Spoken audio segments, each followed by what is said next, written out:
حوله گلدانه، در بین این طبقه چی کار میکنی؟ پس و پیش در لرزانده این قدر مردک بیقرار میکنی. خیال میکنی گناهی اندک است؟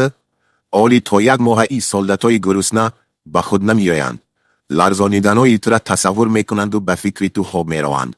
آگاه باش که با این کارهای حرام گور و قیامت خودت میسوزانی. آیا میدانی که پیامبر خدا صلی الله علیه و سلم تو بر این زنها را لعنتی، زیناکار و فاحشه و دوزخی خوانده است؟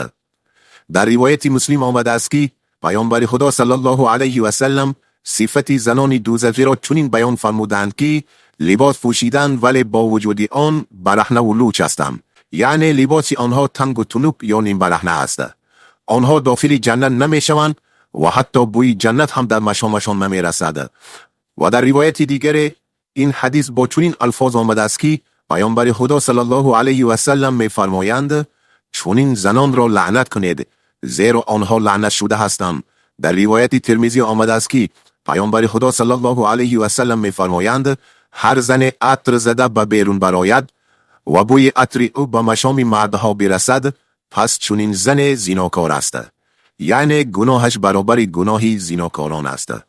و در روز قیامت همچون زیناکار و فاحشه معرفی می شود اگرچه زنا هم نکرده باشد. حوله گلدانه، این صفتها در تو 100% دیده می شود. کمی در فکر آخرتت باش.